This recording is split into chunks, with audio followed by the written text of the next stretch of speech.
Bismillahirrahmanirrahim. Assalamualaikum warahmatullahi wabarakatuh. Salam sehat dan salam sejahtera untuk semuanya. Selamat datang kembali di channel Bidan Cahya. Apa kabar semuanya? Semoga semuanya senantiasa sehat dan bahagia. Alhamdulillah kita bisa kembali bersama untuk kembali membahas soal-soal hukum kebidanan.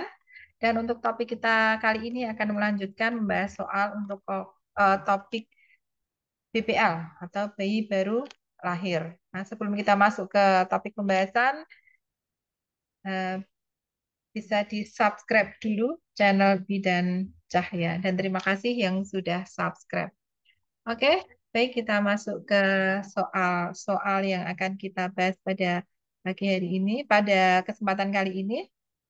Dan kita masuk ke soal pertama. Soal pertama, bayi baru lahir di rumah sakit 5 jam yang lalu dengan tindakan vakum berjenis kelamin perempuan dengan berat badan lahir 3.500 gram, panjang badan 48 cm, lingkar kepala 35 cm, saat lahir menangis kuat, refleks bersin, gerakan aktif warna kulit merah. Hasil pemeriksaan didapatkan teraba benjolan pada kepala melintasi garis sutura dan teraba lunak serta berisi cairan. Pertanyaannya, diagnosa apakah yang tepat pada kasus di atas? A. Sepal hematom. B. Perdarahan epidural. C. Kaput succedaneum. D. Perdarahan intrakranial. E. Perdarahan subaponeurotik. Nah, kita lihat bagaimanakah pembahasannya. Selalu kita cari kata kunci pada kasus, ya, bahwa pada kasus kita dapatkan kata kuncinya apa? Bayi lahir dengan tindakan vakum, ya. Kemudian dari hasil pemeriksaan, kata kunci dari hasil pemeriksaan kita temukan bahwa teraba benjolan pada kepala melintasi garis sutura dan teraba lunak berisi cairan. Itu mengarah pada diagnosa kaput succedaneum, yaitu benjolan yang difus jaringan lunak kepala dan dapat melampaui sutura garis tengah. Itu adalah ciri-ciri dari kaput succedaneum.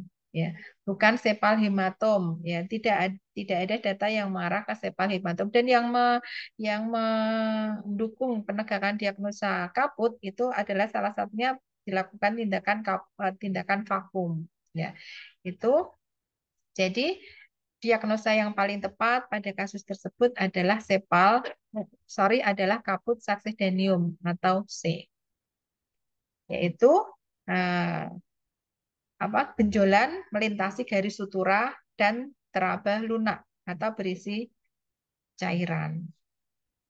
Baik, kita langsung ke soal kedua. Soal selanjutnya, seorang bayi baru lahir spontan di bidan praktek mandiri, riwayat kelahiran, usia kehamilan 35 minggu, air ketuban bercampur mekonium, hasil pemeriksaan, bayi lahir tidak segera menangis, tonus otot lemah, warna kulit dan ekstremitas biru. Pertanyaannya, apakah tindakan yang tepat pada kasus di atas? A. Berikan oksigen. B. Lakukan rangsang taktil. C. Lakukan VTP dan pijat jantung. D. Lakukan langkah awal resusitasi. E.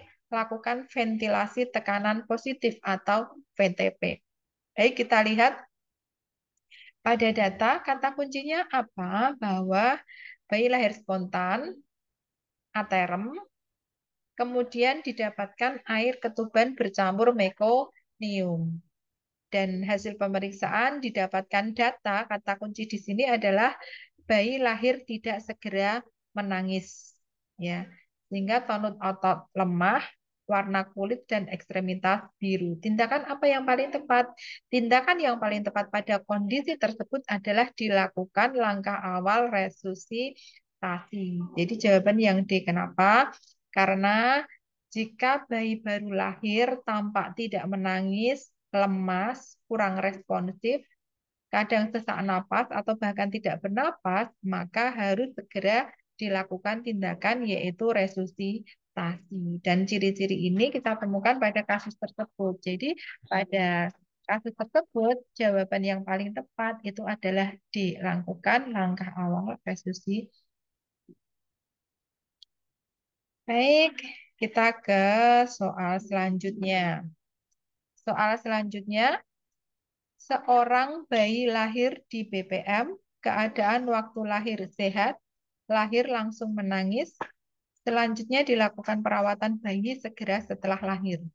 Dalam merawat bayi, bidan sangat memperhatikan prinsip pencegahan infeksi.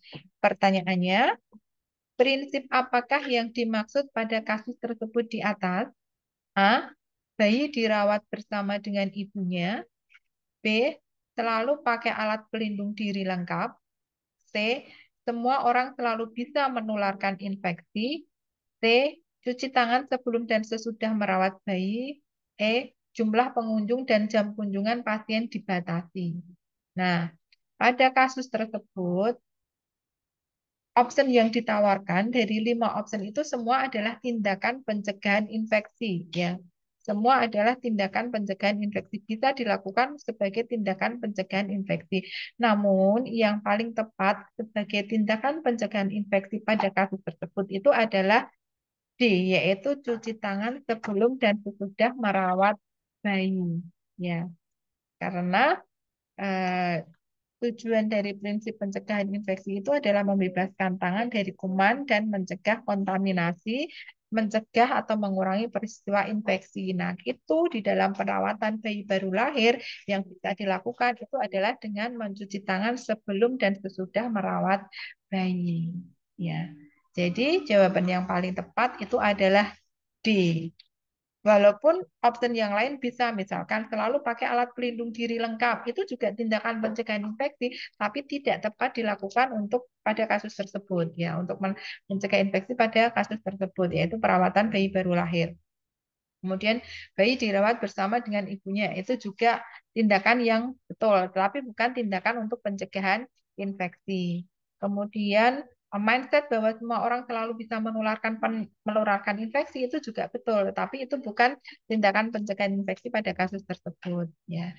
Kemudian jumlah pengunjung dan jam kunjungan pasien dibatasi itu memang salah satu upaya untuk mencegah terjadinya kontaminasi, tetapi itu bukan pencegahan infeksi yang tepat pada kasus tersebut. Nah, yang paling tepat itu adalah D, cuci tangan sebelum dan sesudah merawat bayi. Oke, kita ke soal selanjutnya. Soal selanjutnya, bayi baru lahir di puskesmas dengan usia kehamilan 35 minggu dengan riwayat persalinan bokong murni dengan berak. Bayi lahir tidak segera menangis, tonus otot lemah. Bidan kemudian melakukan langkah awal resusitasi. Pertanyaannya, berapa lama waktu yang digunakan oleh bidan untuk melakukan tindakan tersebut? A. 20 detik, B. 30 detik, C. 35 detik, D. 40 detik, E. 45 detik. Jadi, jawaban yang paling tepat itu adalah 30 detik. Karena kita tahu bahwa resusitasi bayi itu adalah prosedur pertolongan dalam menyelamatkan bayi yang kesulitan bernapas karena kekurangan oksigen. Ya, dalam hal ini sudah tepat ya karena di dalam riwayat persalinan bayi lahir presentasi bokong dengan berak dan ketika lahir bayi tidak segera menangis, tonus otot lemah. Betul dilakukan resusitasi. Dan lama tindakan resusitasi itu menurut SOP adalah 30 detik. Jadi jawaban yang paling tepat itu adalah B, 30 detik. Oke, soal selanjutnya. Seorang bayi usia 3 hari dibawa ibunya ke rumah sakit dengan keluhan bayinya panas. Tidak mau menyusu dan mulut bayinya mencucu seperti mulut ikan disertai kejang. Hasil pemeriksaan, KO gelisah dan lemah, berat badan 3.000 gram, panjang badan 50 cm, suhu 38,6 derajat Celcius, pernafasan 48 kali per menit, nadi 140 kali per menit, tali pusat belum putus dan berbau serta otot teraba kaku. Pertanyaannya, diagnosa apakah yang tepat pada bayi tersebut? A. Sepsis. B. Aspiksia. C. Dehidrasi. D. Icterus neonatorum. E. Tetanus neonatorum. Nah, kata kuncinya apa? Kita cari kata kuncinya pada kasus tersebut. Kata kuncinya adalah bahwa bayi panas, kemudian tidak mau menyusu, dan mulut bayinya mencucu seperti mulut ikan disertai kejang. Ditambah ada data bahwa tali pusat belum putus dan berbau. Ya, dan otot raba kaku itu adalah ciri-ciri dari tetanus. Karena ini pada bayi baru lahir, maka adalah tetanus neonatorum, ya, yaitu suatu kondisi gejala bayi baru lahir yang disertai tanda-tanda mulut pada bayi kaku seperti terkunci, ya, tidak mau menyusu, kemudian otot-otot wajah dan rahang mengencang, ya, biasanya terjadi pada hari ke-2 sampai ketiga pasca persalinan yang diakibatkan dan kadang juga disertai kejang karena ada rangsangan, misalkan ada suara, cahaya atau sentuhan, itu bisa merangsang terjadinya kejang, dan ini terjadi karena bayi mengalami tetanus. Ya, ditambah di sini ada data yaitu tali pusat belum putus dan berbau. Itu juga adalah tanda-tanda infeksi yang bisa menyebabkan terjadinya tetanus. Jadi jawaban yang paling tepat pada kasus tersebut adalah tetanus neonatorum. Ya, bukan sepsis, apalagi asfiksia. Asfiksia adalah kesulitan bernapas pada bayi baru lahir, kemudian dehidrasi juga tidak. Dehidrasi adalah kekurangan cairan, dan Icterus neonatorum juga bukan. Kalau Icterus itu ditandai dengan warna kuning pada bayi. Jadi jawaban yang paling tepat pada kasus tersebut itu adalah tetanus neonatorum. Baik, itu diskusi kita pada kesempatan kali ini. Terima kasih sudah menonton. Jangan lupa untuk klik like, komen, subscribe, dan share. Semoga bermanfaat. Semangat teman-teman yang akan melaksanakan ujian. Semoga berhasil sesuai dengan yang diharapkan. Sampai ketemu lagi untuk video selanjutnya. Saya akhiri. Wassalamualaikum warahmatullahi wabarakatuh.